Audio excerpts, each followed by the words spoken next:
Hey guys, Lost Sharma with Hollywood First Look, and today we are at the premiere for Earth Abides. Let's take a first look. Michael Wright, the head of MGM Plus, called me and said, I have my favorite book that we're about to make, and we want you to helm the show. It's going to be the most grueling and the most fulfilling thing you ever do in your life. And he delivered on both of those promises. I knew this was going to be the biggest challenge of my career, and it certainly has proven to be. That first episode in specific is unlike anything I've ever done before. You got to take every day by day. And one thing I didn't really expect was just sort of how lonely it would be also as an actor. You know, it's I was just so excited to finally work with such a talented cast when Ish finally finds the others. But and, you know, Jessica Francis Dukes, who's just an incredible force of nature playing Emma. When I get to finally work with her and we get to, you know, start building a new world together, that's a really, really special moment. And it was special for my character and also for me. Yeah, you know, I think the best thing as an actor is to pick the higher stake.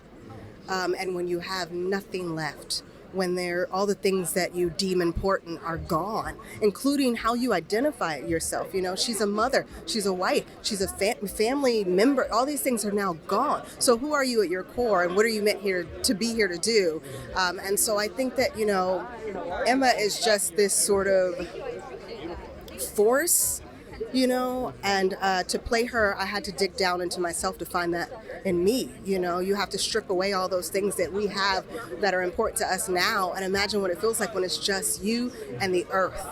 And who are you then? What's your job? What's your purpose? This kind of situation is going to basically turn, however somebody is, I think it's going to really exacerbate their own qualities and situation. And so I think somebody like Charlie, who kind of definitely has a bit of a different moral compass than I do, or, you know, hopefully most of us do, I think it's only going to make him more that way. I think he's probably a guy that wasn't a good guy before this happened, and then he figured out how he needed to survive. And I think sadly, throughout human history, and we see it today, there's a lot of people that would probably survive this way. You know, lots of leadership kind of goes forward with a bulldozer, with no regard for those around them, and they will do anything to get ahead. And what's been interesting about this show is that's not the message of the show at all. The message of the show is how Ish and Emma and the rest of our heroes survive, which is through love and through kindness and through trying to lean on each other and be better with the environment. And so I think, you know, I was very moved by that messaging in the show because it's so hopeful. And to then play the character that kind of gets to,